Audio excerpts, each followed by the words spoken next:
que aquí en Tucumán Gold podés adquirir lo que quieras en oro sin pagarlo con pollo. Solo te vamos a vender por gramo, sin adicionales ni mano de obra, al mejor precio de Tucumán.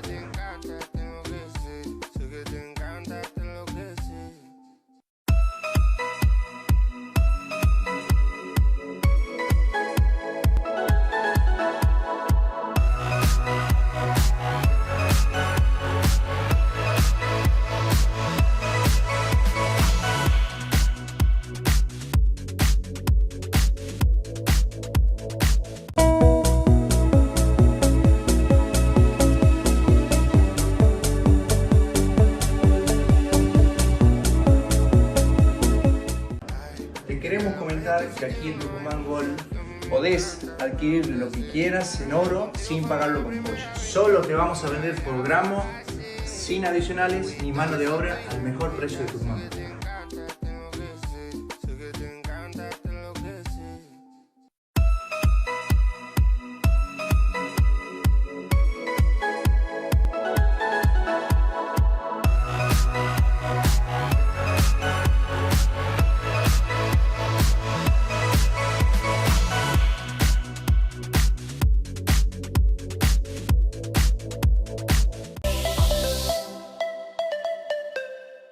Bienvenidos a Inversiones y Negocios. Estamos hoy con Juan Iriarte, analista económico especializado en la Universidad de George Washington. ¿Cómo estás, Juan? Muchas gracias por visitarnos hoy. Gracias. Bueno, queríamos invitarte a este programa para que nos comentes cómo ves la economía en el país en estos momentos. Bueno, excelente pregunta. Bueno, Sofía, estamos viendo que obviamente la caída del consumo tiene que ver con lo que sucedió el año pasado, cuando Javier Milei en septiembre del año pasado pierde las elecciones en la provincia. Comienza lo que se llama la crisis política que arrastra la economía. Es lo que se llama, lo que Milei le llama el riesgo Cuca. En realidad es el riesgo político que tiene Argentina en los años electorales. Va a pasar el año que viene, este año no pasa, pero el año que viene va a pasar lo mismo. Entonces, ¿qué pasó? Cayó la demanda de pesos, de dinero, y aumentó la demanda de dólar. ¿Por qué? Porque cuando hay una crisis, el argentino, por refugio, ¿a qué moneda va? Cuando hay una crisis, al dólar. Exactamente. Entonces, el domingo que pierde Javier Milei en la provincia de Buenos Aires en septiembre, al otro día el mercado huele de que puede volver el kirchnerismo, el del FOL y todo lo que ya sabemos que pasa. Claro, entonces el mercado, bueno, la bolsa cayó casi un 12%, el dólar saltó, recordemos que estaba en 1280 y pasó casi en ese transcurso hasta el día que Milei gana la elección en noviembre. En esos 2 meses estuvo a casi $1.600, pasó de 1.300 a casi 1.600, sufrió una devaluación de casi el 30% del dólar. Bueno, ¿pero por qué? Porque hubo una gran demanda, una caída de la demanda de peso y una alta demanda de dólares. De hecho, lo dice el mismo ministro de Economía, Caputo, la demanda de dólares, es decir, se demandaron casi 40.000 millones de dólares, es decir, el Banco Central, el gobierno, vendió en esos casi 2 meses 40.000 millones de dólares, algo, digamos, que no pasó nunca en Argentina. Se llama, claro, es decir, básicamente el M2, que es una base monetaria completa, se trasladó a dólares, ¿no? Entonces, esa crisis financiera, recordemos que salió el Tesoro de Estados Unidos a reforzar de alguna forma la reserva argentina, y esto obviamente venía porque, cuando Javier Milei asume en noviembre del 2023 el gobierno, el Banco Central estaba fundido con casi 20.000 millones de dólares de deuda, más la deuda externa, que directa era de 550.000 millones de dólares e indirecta casi 800.000 millones de dólares. Y el pasivo de Central era gigante, ¿no? Es decir, recordemos que solo en el 2023 el kirchnerismo había generado 15 puntos de déficit fiscal. Es decir, si vos tenés un PBI de 600.000 millones de dólares, el déficit ese fiscal, entre fiscal y cuasi fiscal, era de casi 75.000 millones de dólares. Sumado a la deuda de la CIRA, que era el tema de los importadores, que eran casi 65 mil millones de dólares, es decir, era una deuda solo en el 2023 de casi 150 mil millones de dólares. Pero bueno, asume Javier Milei y empieza a pagar deuda. Hasta el día de hoy pagó casi 35 mil millones de dólares y está refinanciando la deuda que dejó el kirchnerismo. Pero volviendo a lo que pasó el año pasado, como año electoral, esa tensión cambiaria, esa prueba ácida que se produjo, que llevó el dólar de 1.400 a 1.600, hizo que se secara la plaza, el gobierno tuvo que subir los encajes. Los encajes es, digamos, la tasa de interés, es decir, no solo los encajes, sino la tasa de interés de los plazos fijos, que estaba en el orden del 20%, el Banco Central empezó a pagarle a los bancos y llegó a una tasa de casi el 120%, es decir, digamos, aspirando pesos del mercado. Y también hizo que pasó los encajes del Banco Central, que estaban al 20%, al 55%, quitándole la capacidad de generar dinero al Banco Central. Entonces, la gente dejó de mandar pesos y se fue a dólares. Dos, el Banco Central subió la tasa de interés. Tres, el Banco Central aumentó el encaje de los bancos. Se secó la plaza. Entonces, cayó el consumo. Sí. Pero además cayó el consumo, ¿sí?, con aumento de la inflación, porque el aumento del dólar trae aparejado aumento de la inflación. Claro, entonces vos tuviste, a partir de agosto en adelante, un aumento de la inflación que venía cayendo, digamos, al 30% mensual que dejó el kirchnerismo en el 2023, en noviembre de 2023, que estaba en el 1.5, 1.6, volvió a una dinámica de 2.8, 3%, y la última de febrero tuvo el 3,4%, y ya la del mes pasado volvió a dar 2,4%. En definitiva, ese estrés financiero produjo un leve aumento de la inflación y produjo una caída fuerte del consumo. ¿Qué es lo que va a ir pasando? En los próximos meses, a medida que la masa, digamos, de las paritarias, de la mano de obra, que es lo que tracciona la economía, la inflación vaya bajando y la masa monetaria, que va al 1.5, empiecen a converger, pero recordemos que veníamos una inflación al 3,4%, encima con la guerra del Medio Oriente, y los sueldos que iban al 1.5. Esa diferencia de 2 puntos era la caída del consumo, y veníamos 6 meses así. Ahora, a medida que la inflación empiece, el mes que viene teóricamente va a dar entre 2 y 2.2, claro, los salarios van a aumentar 1.5, 1.6, la brecha empieza a achicarse. Yo te diría que el toque, el cruce entre la caída de la inflación y la mejora de los sueldos se va a producir junio, julio, agosto. O sea, se van a equilibrar. Y vos vas a ver que el consumo, además, el banco, primero, no solo baja la inflación, sino que también el central baja la tasa de interés y también baja los encajes. Todo eso hace que vuelva, y además la gente, al tener un año estable, sin miedo político, todo eso hace que la gente se desprenda de los dólares y vuelva al peso. Claro. Aumenta la demanda de peso. Al aumentar la demanda de peso, aumenta el consumo. Claro. Entonces vamos a ver cómo de a poco, de hecho la recaudación ya estos primeros semanas ha dado signos de positividad, es decir, empieza a aumentar. Entonces vamos a ver cómo el consumo empieza a levantar, y te diría que estaríamos terminando el año con ya un crecimiento, duplicando el crecimiento de la economía a nivel internacional, más allá de la crisis de la guerra del Medio Oriente. Se estima, según el Fondo Monetario, BlackRock, el Bank of America, que Argentina será el país que más crezca en el 2026, por tener lo fundamental, que es la macro muy ordenada, tener superávit fiscal, superávit comercial. Se estima que Argentina podría estar creciendo al 3,3, 3,5%, el doble de lo que crece el mundo por la crisis del Medio Oriente, ¿no? Así que yo te diría que junio, julio, te diría que julio sería el quiebre definitivo. Vamos a ver un julio, una mejora. Muy cómodo en la economía. Además, la gente va a terminar de salir del endeudamiento de las tarjetas de crédito. Recordemos que las tarjetas cortaron el año pasado, cuando se produce la crisis política en agosto, septiembre, cuando Javier Milei pierde en la provincia de Buenos Aires. Las tarjetas de crédito en el acto cortan el financiamiento y toda la gente refinancia 12 meses la deuda que tenía. Entonces, al cortar las tarjetas, a las tarjetas solo refinanciar a 12 meses y no dar de vuelta crédito, la gente se queda sin crédito para poder consumir, y es por eso la caída del consumo.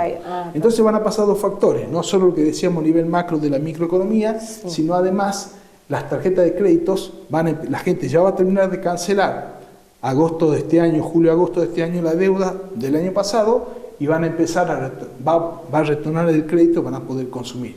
Recordemos que la gente se financia, es decir, el 80% de sus gastos se hace con los ingresos naturales, el sueldo, lo que generan los comercios, cada emprendedor, y el 20% siempre es con tarjeta de crédito, ¿no? Así que yo te diría que julio va a ser el quiebre, agosto, septiembre, lo que es el segundo semestre, vamos a ver un semestre de mucha activación del consumo, cerrando un año muy positivo, como te digo. Bueno, muchísimas gracias, Juan, por darnos toda esta información. Pero quiero adelantarte algo.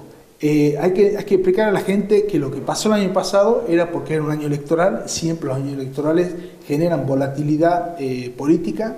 De hecho, por eso el riesgo país estuvo casi, recordemos, en 800, 900 puntos, y este año ya está en 500 puntos. ¿Qué va a pasar el año que viene? El año que viene va a ser mucho más, complicado el año, más allá que el ministro Caputo el otro día estuvo diciendo en un programa, diciendo que el gobierno está preparando para lo que vaya a pasar el año que viene, es decir, están preveyendo que la demanda de dólares por caída de peso va a ser de casi el 40%, es decir, el año que viene de 40.000 millones de dólares, es decir, el año que viene vamos a tener un año económico y financiero muy parecido a lo que pasó el año pasado. ¿No? Bueno, eso para explicarle a la gente, ¿no? Que se prepare para el año que viene. Bueno, esperemos que no sea negativo.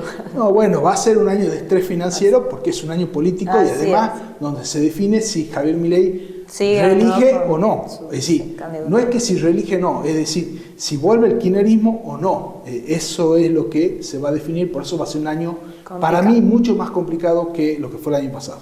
Bien, bueno, muchísimas gracias, Juan, y nos vamos a un corte. Muchas gracias.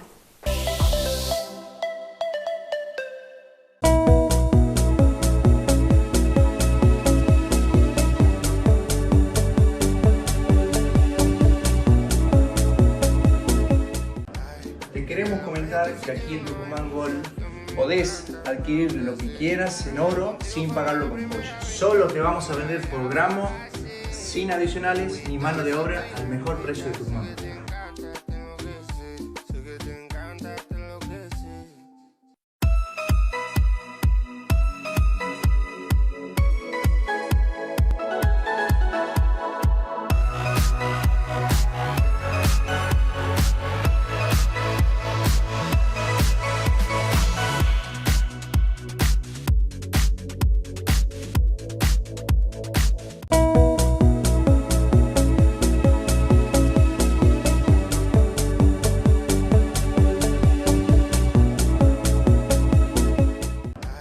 Queremos comentar que aquí en Tucumán Gold podés adquirir lo que quieras en oro sin pagarlo con pollo. Solo te vamos a vender por gramo, sin adicionales ni mano de obra, al mejor precio de Tucumán.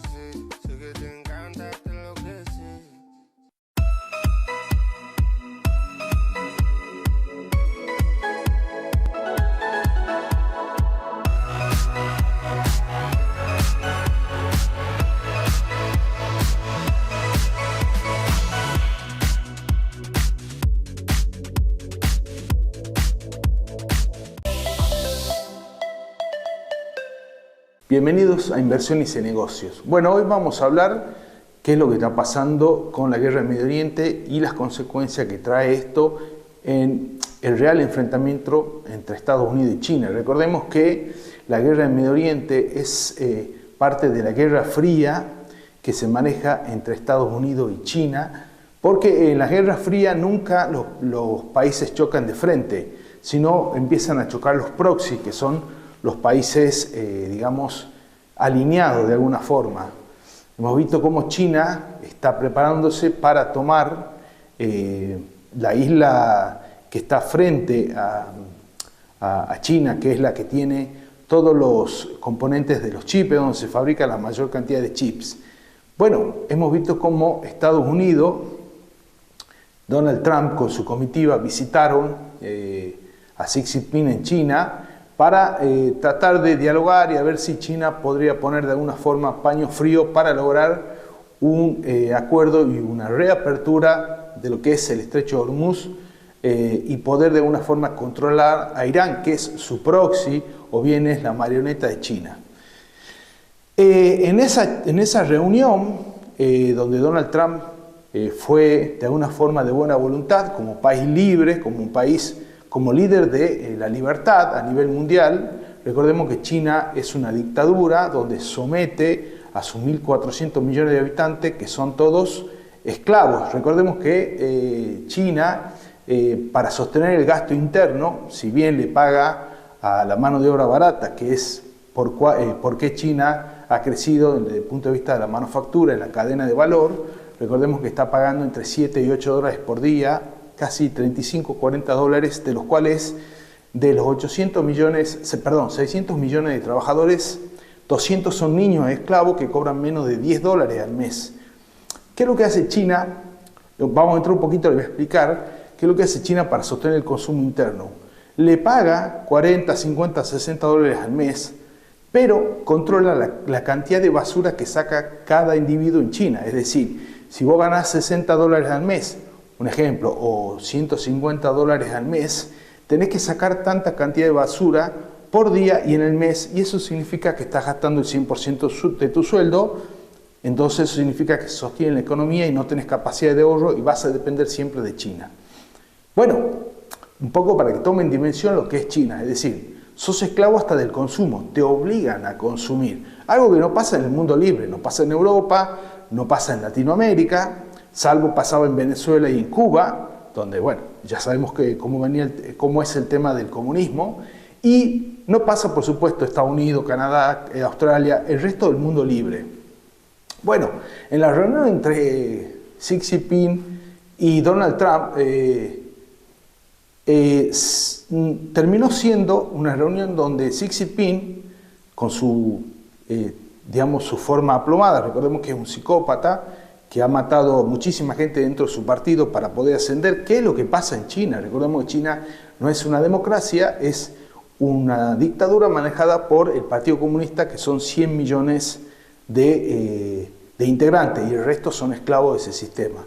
¿Qué es lo que dijo Xi Jinping en la charla que tuvo? Nombró, bueno, esperemos que esto no termine en la trampa de Tucídides, recordándole a Donald Trump que lo que pasó, lo que es la trampa de Tucídides. A ver, vamos a hablar un poquito qué es la trampa de Tucídides. La trampa de Tucídides es cómo definió Tucídides, que era un filósofo y guerrero ateniense, con respecto a los resultados que producieron entre... Él definía que la trampa de Tucídides se produce cuando una potencia ascendente se ve amenazada por una potencia establecida. ¿Qué es lo que pasó entre Esparta y Atenas? Cuando Esparta observó que Atenas empezaba a crecer, los miedos de Esparta reaccionaron por miedo a perder el control del mundo y atacaron a Atenas y terminó varios siglos después ganando Esparta la guerra porque se dio en 3 partes,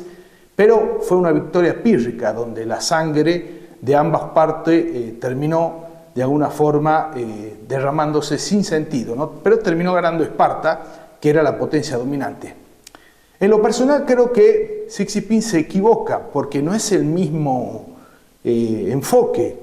En realidad el diagnóstico es más parecido a lo que pasó cuando Darío el Grande y después Jerjes, su hijo, que eran los persas, que son los iraníes, digamos actualmente, que eran la oscuridad, la violencia, que sometían al mundo, que eran, ustedes si vieron la película Los 300 van a entender, y cuando fueron a tomar Europa, Esparta mandó, con Leónidas a la cabeza, que era su rey, los 300 a lo que era las Termópilas, que era un punto de las rocas, donde el ejército de más de 2 millones de personas que traía Jerjes para someter al mundo libre y establecer una dictadura mundial, lo mismo quiere hacer China hoy en día.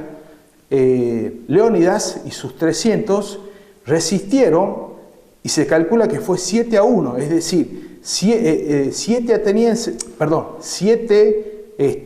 persas murieron por cada ateniense. Terminó muriendo Leónidas y los 300, pero eso hizo que todo el mundo libre, Atenas, Esparta y todo el resto del mundo libre se uniera 2 años después en contra de Jerjes y terminaron expulsándolos a la oscuridad y a la violencia de estos dictadores y esclavizadores del mundo libre, y volvieron a todo lo que es África, ¿no? Es decir, a Medio Oriente, ¿no? Y de esa forma volvió la libertad del mundo libre de lo que tenía que ver con Esparta y Atenas. Yo creo que estamos en una situación mucho más parecida a eso, es decir, en el caso de que China quiera someter al mundo bajo su comunismo y el manejo de su dictadura, yo creo que el mundo libre, todo el mundo, se uniría en contra de China, y sí, sería una guerra terminal, pero terminaría ganando la libertad. ¿Por qué? Porque la libertad es la expresión más importante del ser humano individual, donde vos te podés presentar como un ser humano de libre pensamiento. Bueno, en realidad la guerra no va a ser por recursos, va a terminar siendo por libertades. De alguna forma, volviendo a la historia, como dice Xi Jinping, de Tucídides, no de Tucídides, sino de la guerra de las Termópilas, donde el mundo libre combatió contra la oscuridad, la dictadura, la esclavitud y la violencia, que era el mundo persa, que hoy representa a China apoyándolo a Irán. Así que, en lo personal, creo que esta amenaza del psicópata Xi Jinping de China en contra de la libertad del mundo puede terminar una guerra, como él dice, pero al final va a terminar ganando la libertad de cada uno de los individuos del mundo, y no se va a permitir que seamos sometidos a un único rey a nivel mundial que sea Xi Jinping. Así que, en definitiva, creo que si esto sigue escalando en el tic-tuc-tac, el mundo libre, todo se va a juntar y vamos a ir a un combate muy parecido al de las Termópilas, donde el mundo libre va a terminar ganando y expulsando a la oscuridad, la esclavitud y la dictadura del mundo. Bueno, básicamente este es mi diagnóstico, diferente al diagnóstico que dio China. Obviamente China quiere de alguna forma conquistar el mundo e instalar el comunismo a nivel mundial. Esa es la realidad de lo que estamos batallando hoy. Pero ¿cuáles son los miedos de China? ¿Por qué China reacciona de esta forma? Porque en realidad, ¿quién es el que amenaza? ¿El que amenaza es el que tiene miedo o el que se siente amenaza? Digamos, cuando hay antes una pelea, ¿quién amenaza? Siempre amenaza el que se siente temeroso a perder algo. Es decir, la amenaza es una proyección de inseguridad. Entonces, Xi Jinping, al amenazar a Estados Unidos, a Trump, está demostrando su debilidad. ¿Pero por qué esto? Muy simple. China sabe que su único poder es la manufactura a nivel mundial porque tiene mano de obra esclavizada. ¿Y qué está pasando con la revolución, que es la quinta revolución industrial, que es la de la inteligencia artificial? ¿Quién es el que la creó y la lidera? Estados Unidos. Entonces, con la inteligencia artificial, se estima que en los próximos 5 o 6 años, la robótica va a suplantar a la mano de obra y por ende China va a perder su único poder hoy en día, que es la mano de obra esclavizada que ellos tienen. Ese es el temor que tiene China, que en realidad la potencia ascendente, si vamos a lo que dice Tucídides, sigue siendo Estados Unidos y la potencia descendente es China. Así que bueno, nada, espero que le haya gustado mi análisis. Como les digo, se equivoca Xi Jinping y muestra su debilidad al amenazar, hablando de la trampa de Tucídides, y en realidad lo que vamos a vivir en el caso de que China quiera avanzar como Jerjes y Darío, su padre, sobre el mundo libre, va a terminar ganando la libertad, como se vio en la película, que termina ganando la unión entre Esparta y Atenas y el mundo libre, derrotando a la oscuridad que siempre es la dictadura y lo que es el comunismo, ¿no? Así que bueno, espero que les haya gustado mi análisis. Nos vemos en el próximo programa, ¿no?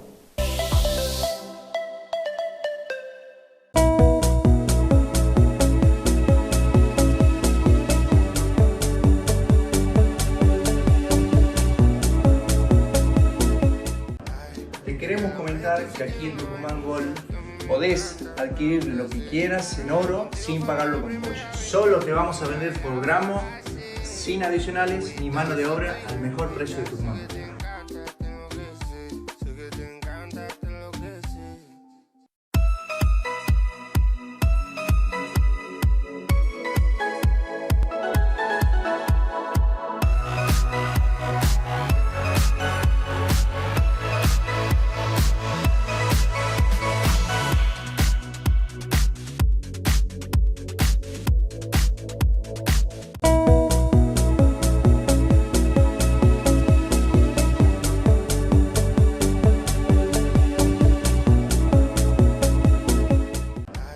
Queremos comentar que aquí en Tucumán Gold podés adquirir lo que quieras en oro sin pagarlo con pollo. Solo te vamos a vender por gramo, sin adicionales ni mano de obra, al mejor precio de Tucumán.